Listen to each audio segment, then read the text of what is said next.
मिंबर नूर पर जलवाबार उलमाए ज़वील एहतराम सादात असातीन मिल्लत हाज़रीन अहले सुन्नत व जमात, अस्सलामु अलैकुम व रहमतुल्लाहि व बरकातुहू।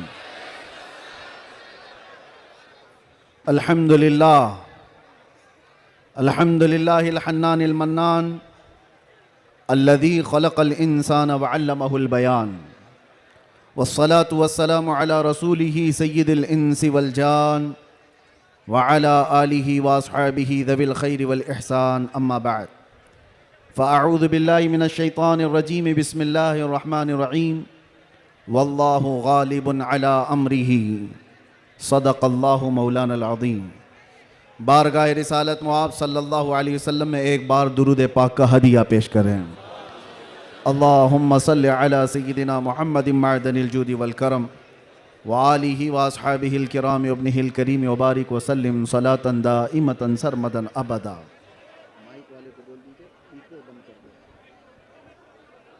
हेलो, इको इको बंद कर दीजिए, इको बंद कर दीजिए बिल्कुल।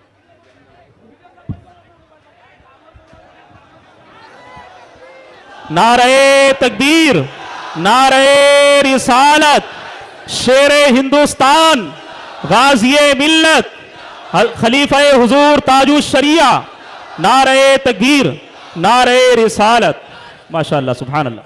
फिर के गली गली तबाह ठोकरें सबकी खाई क्यों, दिल को जो अक्ल दे खुदा तेरी गली से जाए क्यों। मेरे अजीज़ों, आपकी बेचैनी और बेकरारी मैं देख रहा हूँ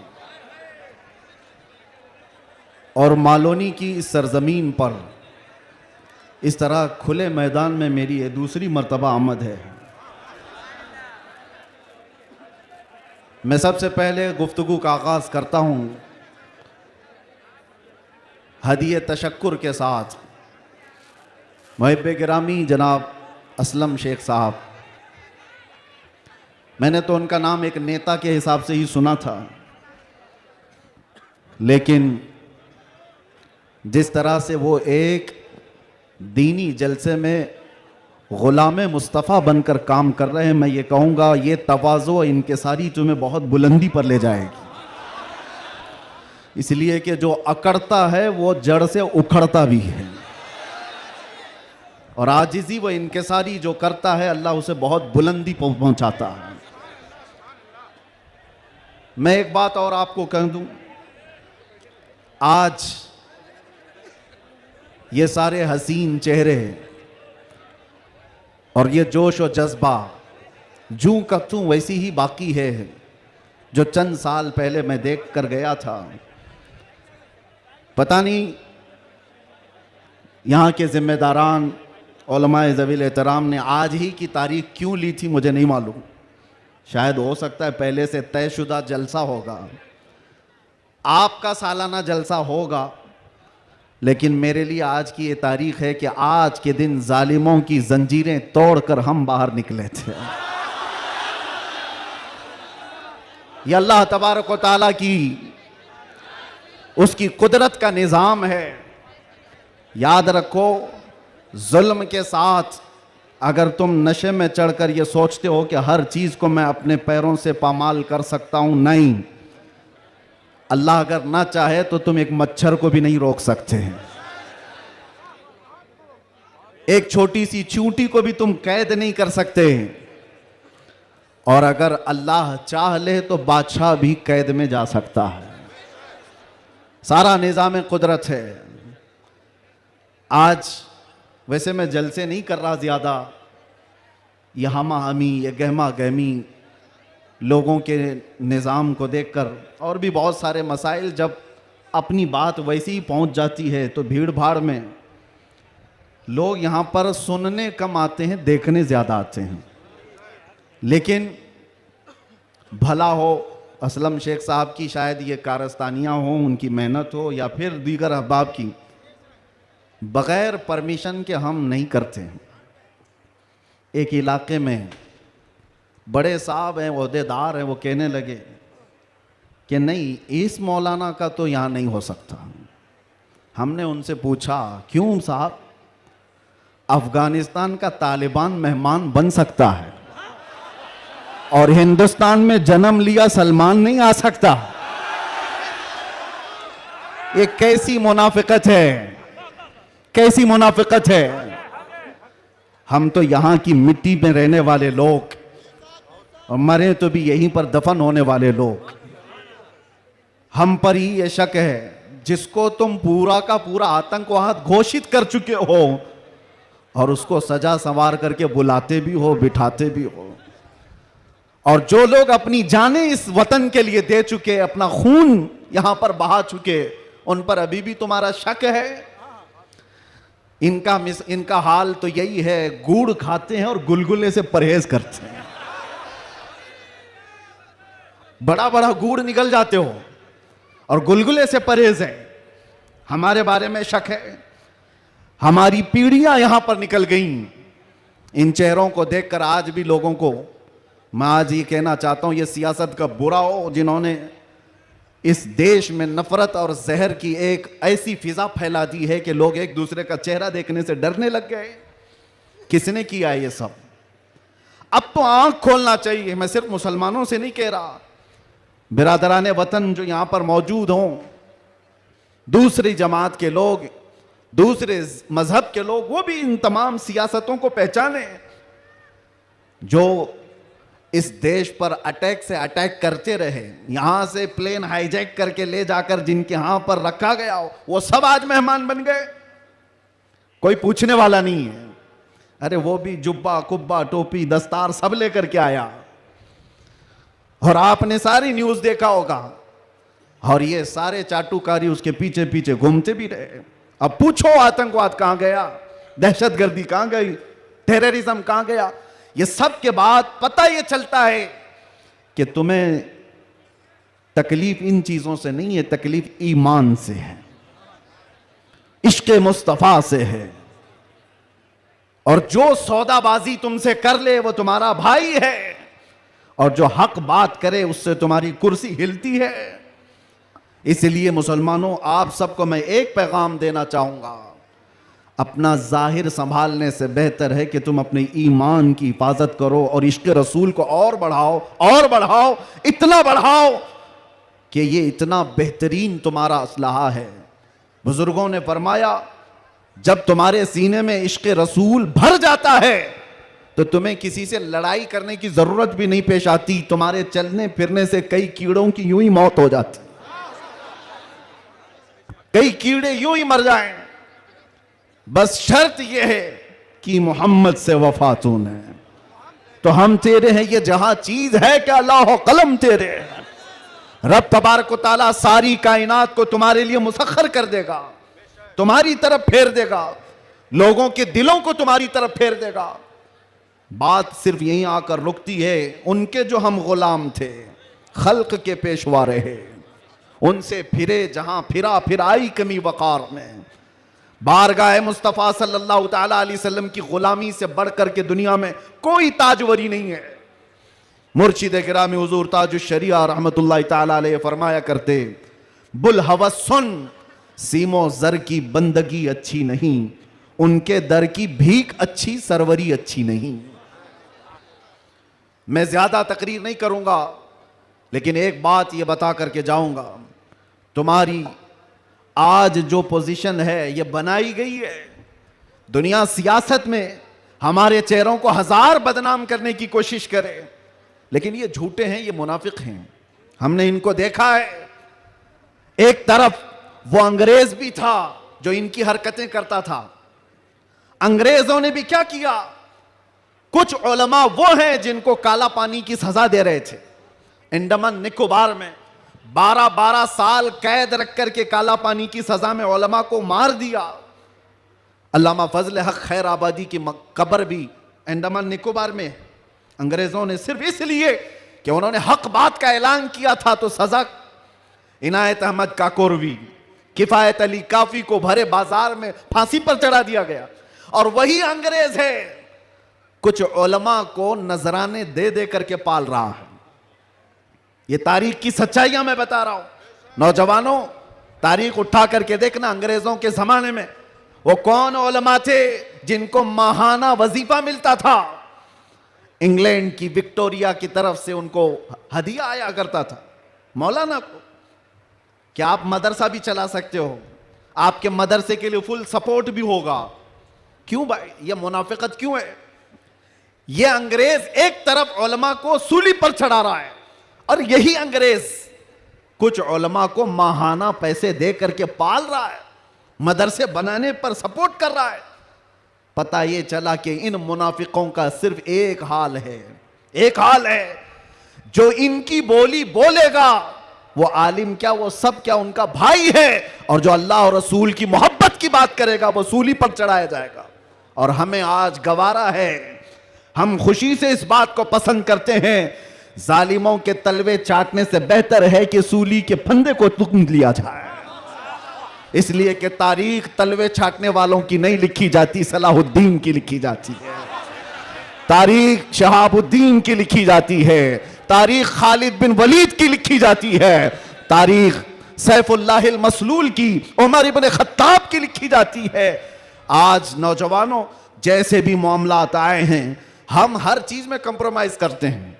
आपके इलाके में जो भी मसाइल होंगे आप आते होंगे अपने एमएलए के पास, अपने कारपोरेटर के पास, और अगर कुछ दिक्कतें हो तो मैं मशवरा भी देता हूं। पानी नहीं है, बिजली नहीं है, सड़क नहीं है, गटर नहीं है, नाले नहीं है, ये जरूरियात है जिंदगी। अगर ना हो तो सब्र कर लेना, सब्र कर लेना। एक रोटी ना भी मिले तो सब्र कर लेना, लेकिन एक बात याद रखना, नामूसे रिसालत पर कोई समझौता नहीं है। वो जान है हमारी, और जान है तो जहान है।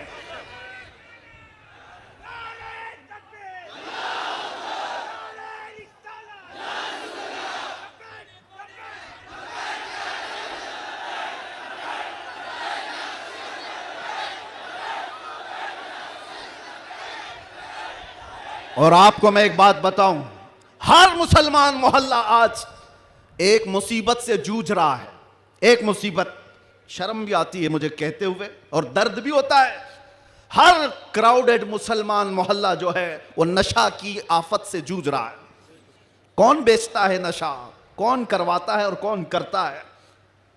मैं अंदर रह करके सारी हालात देख करके आया हूं मेरे अजीजों, सब चीजें देख करके आए, नशे की सारी किस्में भी पता है। इन मोहल्लों में ज्यादा क्यों बिकता है? कौन सपोर्ट करता है इनको, कौन सपोर्ट करता है? इसलिए कि दुनिया जानती है कि इनको नशा दे दे दे करके सुलाते रहो, इसलिए कि जिस दिन ये जाके कई लोगों की नींद हराम करते हैं। ये उम्मत मुस्तफा है, ये उम्मत मुस्तफा है। कफन अपने कंधे पर लेकर चलने की आदत है इसे।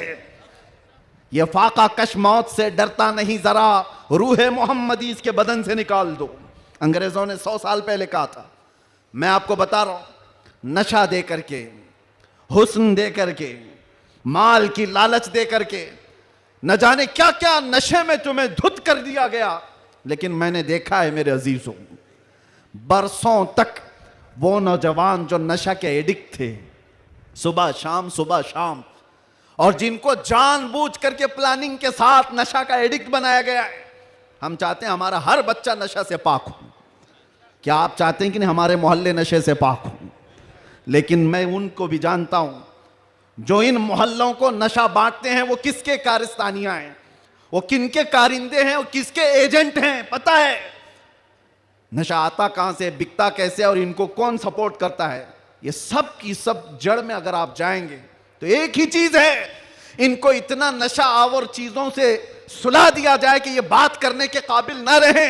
लेकिन मेरा विजदान ये कहता है, दुनिया ने सालों भर इनको नशा दे दे करके सुलाया। कभी कभार मैं भी सोचता था ये वो नौजवान है जो सुबह से शाम तक नशे में रहते हैं, या शाम को नशा ले ले तो सुबह तक उठने का कोई सवाल नहीं पैदा होता।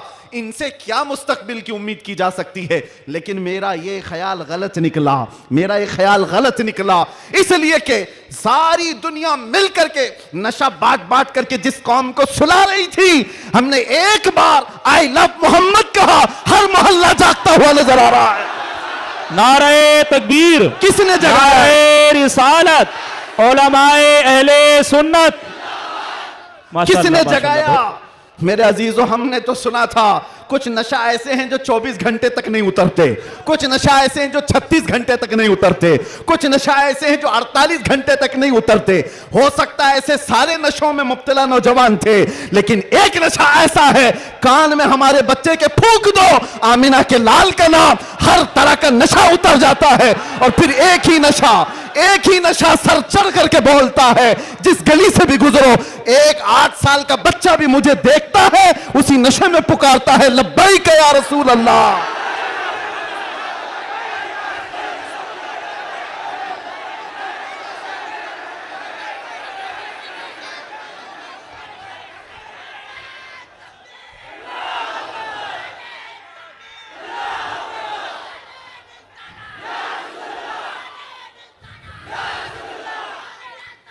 तवज्जो,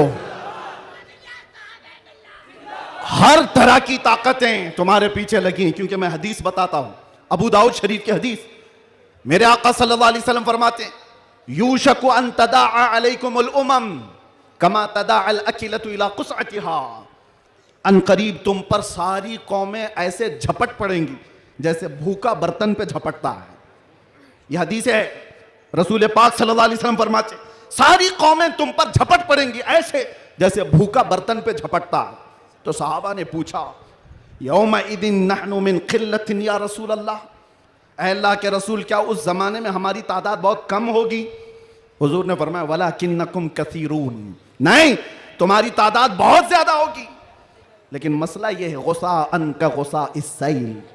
मेरे आका फरमाते हैं, लेकिन ऐसे जैसे समंदर के झाग की तरह होंगे, तुम उड़ जाओगे। मैं उस झाग से खिताब नहीं करना चाहता जो हवाओं से उड़ जाए, मैं उन मोमिनीन से खिताब करना चाहता हूं जो आंधियों में भी जमीन पर बरकरार रहे, तूफानों में भी जमीन पर जमे रहे।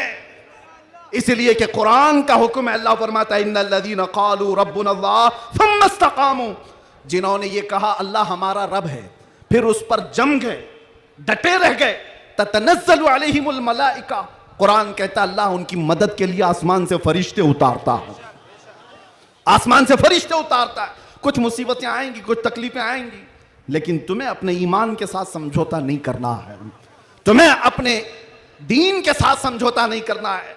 बस मेरे अजीजों, वक्त बहुत कम है, मैं खुलासे की बात कर रहा हूं। अब मुझे बताओ कौन सा नशा इख्तियार करना चाहते हो? कौन सा नशा? एक नशा वो है जो शराब का है, जिसकी धुत में आकर के इंसान अपनी माँ और बीवी में फर्क नहीं कर पाता। और एक नशा वो है इश्क़ मुस्तफ़ा का, जिससे लबरेज होते ही आदमी चटाई पर बैठकर लौहे महफूज को देख लिया करता है। बताओ कौन सी बुलंदी पर जाना चाहते हो? ये वो नशा है जो 100-200 में लोग खरीद करके अपने जिस्मों को भी तबाह करते हैं और अपने ईमान का भी सौदा करते हैं। मगर मैं उस नशे की बात कर रहा हूं जिसका खुमार मौत क्या हश्र तक भी नहीं निकलता, नहीं निकलता।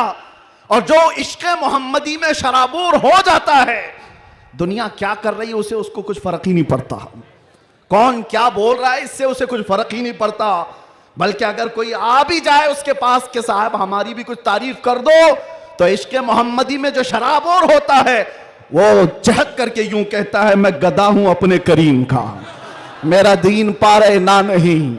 बरेली के इमाम इश्क़ मोहब्बत, शराबे इश्क़ मोहब्बत जिसने पी ली थी, उनके पास किसी ने गुलाब का फूल तोहफे में पेश किया, कहा कि हुजूर कबूल कर लीजिए, ताज़ा गुलाब बड़ा खूबसूरत है।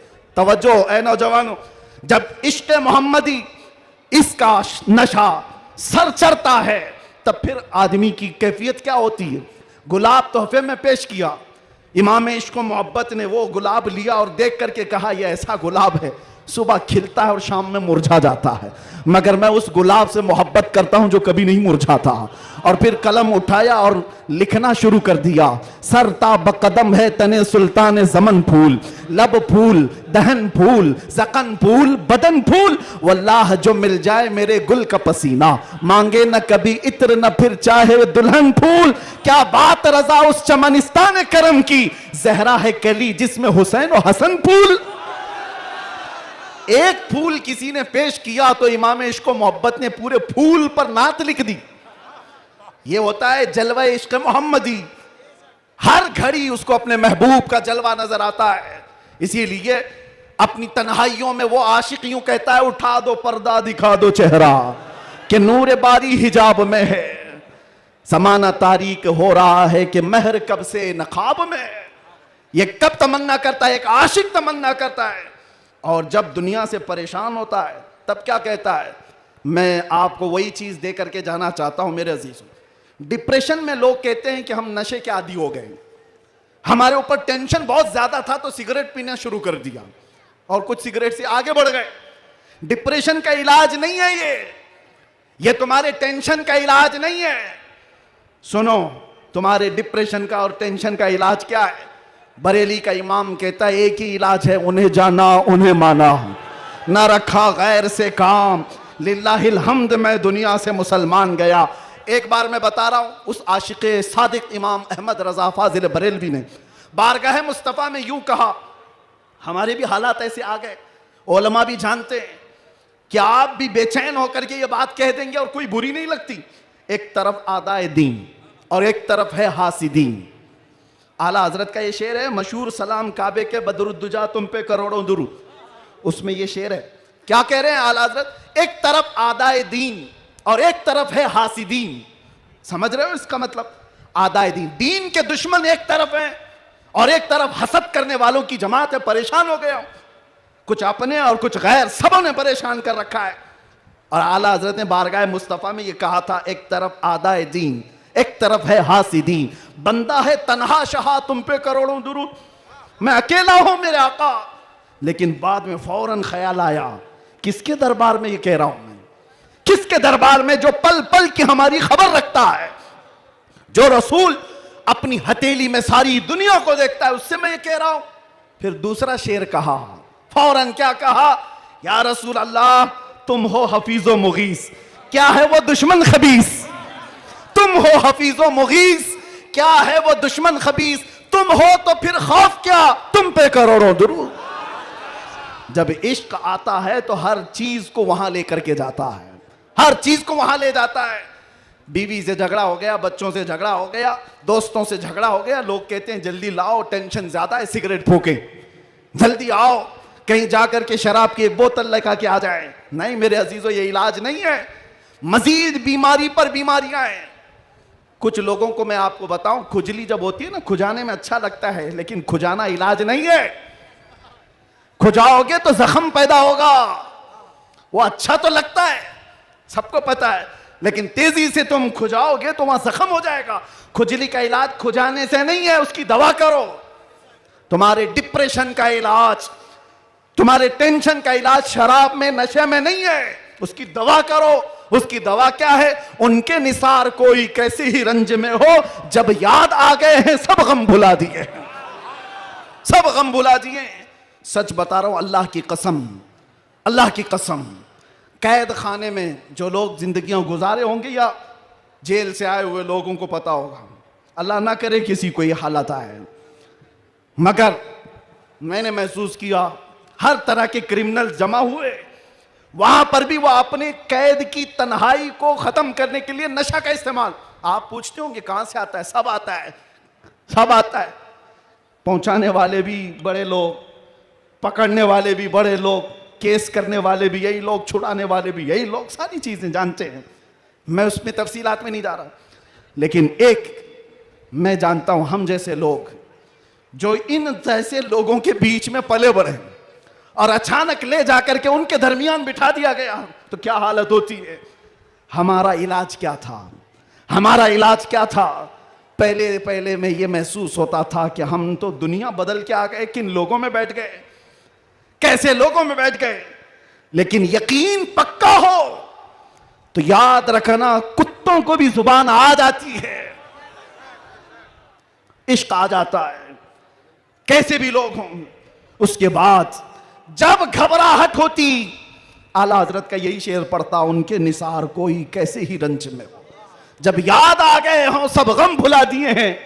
हुजूर पाक सल्लल्लाहु ताला अलैहि वसल्लम पर कसरत से दुरूद पढ़ना शुरू करते तो दिल ऐसा करता, दिल मचलने लगता, और फिर एक हौसला और एक हिम्मत ऐसी आती, लोग देखते और जिन लोगों को नशे की हालत में देखा था, जो सुबह से शाम तक पड़े रहते, रमजान आया तो हमने देखा पूरा पूरा कुरान वो हमारे पीछे खड़े होकर के समाअत कर रहे हैं। यह हमारी बरकत नहीं, यह हमारी मेहनत नहीं, बात सिर्फ इतनी है कि हुजूर से लौ लगाओ तो अल्लाह सारा जमाना तुम्हारे हवाले कर ही देता है। माहौल बन जाएगा। है नौजवानों, उठो और अपने कौम के अंदर इस्लाह पैदा करो। आज तुम्हें जिस तरह उंगली उठा करके लोग ताना देते हैं कि ये नशाखोर है, याद रखना ये तुम्हें नहीं ताना दिया जा रहा है, ये सीधे रसूलुल्लाह की गुलामी पर ताना दिया जा रहा है। तुम्हारा नाम मेरे मुस्तफा से जुड़ा हुआ है, इसका तो भरम रखो, ख्याल रखो। तुम हुजूर पाक सल्लल्लाहु अलैहि वसल्लम के नाम से दुनिया में पहचाने जाते हो। तुम्हारे हाथ में शराब की बोतल जेब नहीं देती, ताश के पत्ते जेब नहीं देते। तुम नशे के अड्डे पर रात ना गुजारो, बार और क्लब में डांस करते हुए ये मुजरे करने के लिए तुम्हें नहीं पैदा किया गया। ऐ नौजवानों, उठो। तुम्हारे हाथ में तो अल्लाह का कलाम होना चाहिए, तुम्हारी जुबान पर मेरे मुस्तफा के नगमे हों।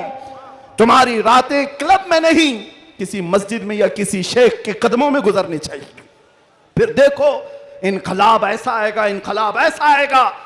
आज मैंने महसूस किया है, जो शुरू में मैंने जुमले बताए, शुरू में तकरीर में, जिसको ये मेहमान बना करके स्वागतम किया जा रहा है, आगे पीछे पुलिस की नफरियां लगा दी गई। अरे वही जुब्बे वाला, वही पगड़ी वाला, सारी चीजें जिससे सारी दुनिया लड़ रही थी, उसको मेहमान बनाया इज्जत के साथ। तो फिर एक बात समझ में आती है, क्या चीज है जो इन्हें गर्विदा कर देती है, वापस फिर बुलाती है। दुनिया तो सिर्फ और सिर्फ ताकत और दौलत की जुबान जानती है, इसके अलावा इनके पास कुछ नहीं। लेकिन हम महसूस करते हैं दुनिया के तमाम हालात को अल्लाह एक दिन में पलट सकता है, बल्कि एक मिनट में पलट सकता है। आज अगर बारिश नहीं है, रब तबारक व तआला के लिए नामुमकिन और मुहाल नहीं है। वो चाहे तो अभी बारिश कर दे, वो कड़ी धूप में बारिश कर दे और कड़ी बारिश के अंदर धूप ला दे। इसलिए आज के हालात से परेशान ना होना कि अब क्या होगा। हमारा कोई कायद नहीं, हमारा कोई लीडर नहीं, सूखा पड़ा हुआ है, मुसलमान बिखरे हुए हैं। कभी मायूस ना होना। ऐसे सूखों में हमने कई गुलशन खिलते हुए देखे हैं। जिन्होंने इस्लाम के खिलाफ परचम उठाए थे, रब ताला ने उनकी नस्लों में ही आशिकाने मुस्तफा भी पैदा किए हैं। वो दिन दूर नहीं, जो मैं कहा था वही कहता हूं, कंप्लीट नहीं, बाकी आप खुद ही समझ लेंगे। हालात जैसे भी हो, ये कुछ देर की खामोशी है। जैसे भी हो कुछ देर की बात है। हर अंधेरे के बाद उजाला आएगा, हर तारीकी के बाद सवेरा आएगा। इसलिए आज अगर चांद को गहन लगा है इस जमात का, तो चांद का गहन जब छटता है तो फिर वो अपने आबो ताब के साथ चमकता है। आपसे मैं गुजारिश करूंगा, उठो, अगर न हश्र न होगा फिर कभी। दौरों के जमाना चाल अपनी चल गया, कुव्वते इश्क से हर पस्त को बाला कर दो, दहर में नामे मोहम्मद से उजाला कर दो। आपको पता है हमारी हालत आज जो है, ये तुम्हारा उमड़ना, गिरना, पड़ना हमें देखने के लिए, ये सब किसकी बुनियाद पर है, किसकी निस्बत से है? आप यहां सियासी लोगों को भी पूछ सकते हैं, अंदर से भी बाहर से भी हमारा कोई कनेक्शन ही नहीं, हमारा कोई ताल्लुक ही नहीं। हम किसी जगह के नेता भी नहीं, किसी पार्लियामेंट के मेंबर भी नहीं, हम कोई ऐसी बड़ी जमात भी नहीं पालते कि लोगों को 500-500 पहले दे करके तैयार कर लें। नहीं मेरे अजीजों, मैं अभी कार में आ रहा था, पूछ रहा था ये सारे दीवाने कहां आसमान से उतर रहे हैं, ये कहां से आ रहे हैं, ये हुजूम कहां से आ रहा है? फिर दिल ये कहता है, ये सारे लोगों का दिल अल्लाह ने एक तरफ फेरा है तो सिर्फ इस बुनियाद पर, जब तक बिके न थे तो कोई पूछता न था, या रसूल अल्लाह तुमने खरीद कर हमें अनमोल कर दिया। नारे या रसूल अल्लाह।